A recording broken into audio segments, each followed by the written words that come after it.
Before memory, before man, there was only the sun and I. I am this land. My blood is the Nile, my bones the desert stone. I remember the first dawn, when light spilled across my dunes and silence was the only king.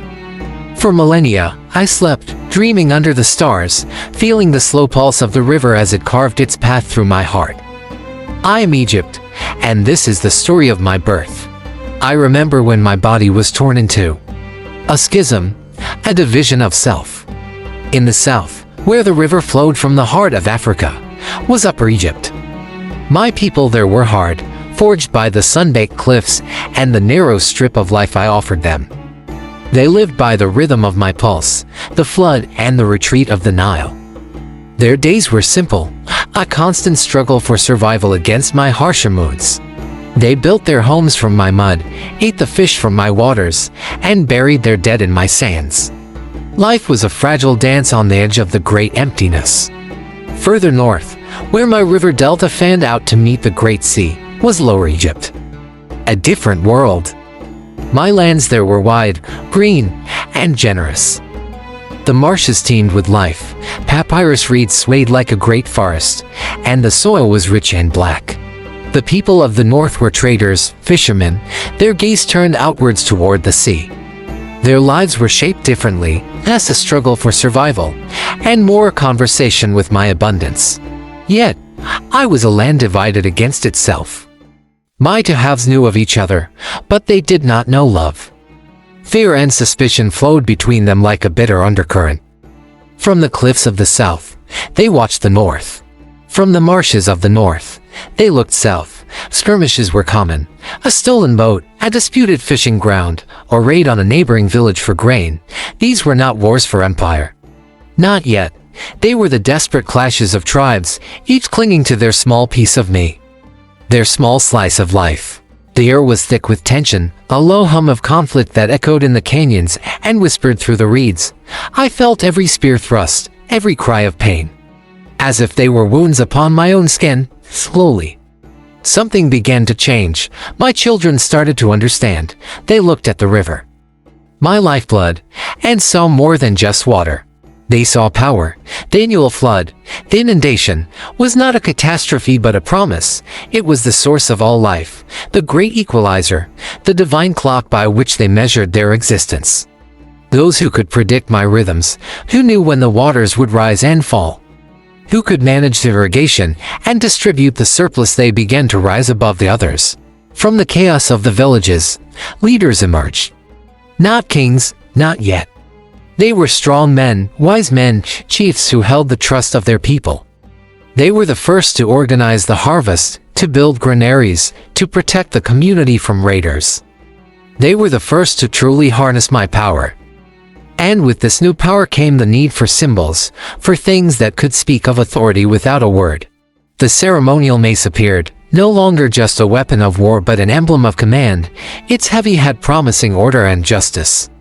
The shepherd's crook, once used to guide the flock, now became a symbol for guiding the people, a promise of protection and care. These were not just objects, they were ideas made solid. They were the first whispers of kingship, the first seeds of a state.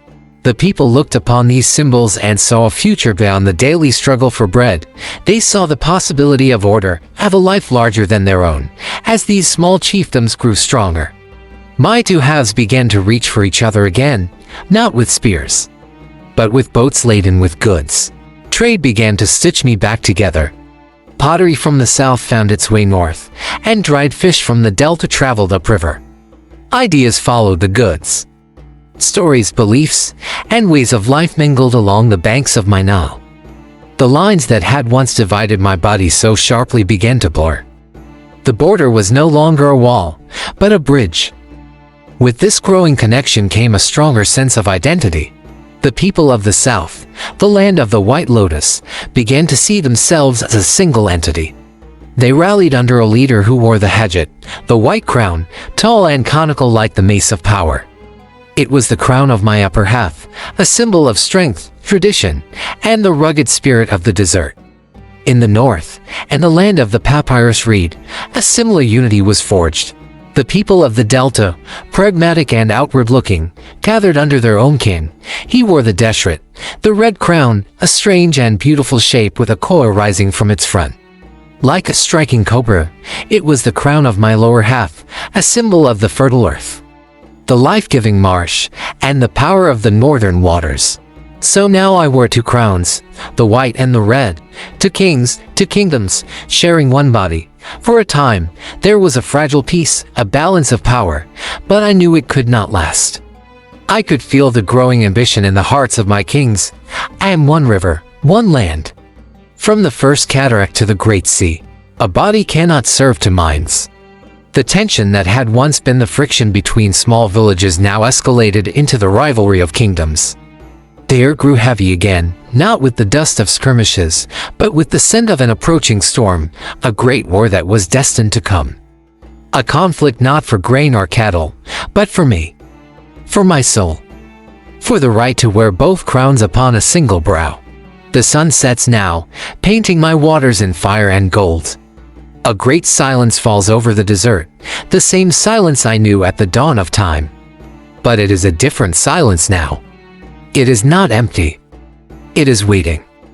It holds its breath. A new day is coming. A man is coming. He will carry the strength of the south and the cunning of the north. He will raise the mace of war, and from the blood and the fire, he will forge a single crown, a single kingdom.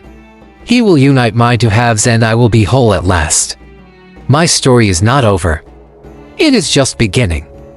A new name will soon be whispered on the wind, the name of the first true king, and with him, an empire will rise from my sands to touch the heavens. And history will forever remember the dawn of Egypt.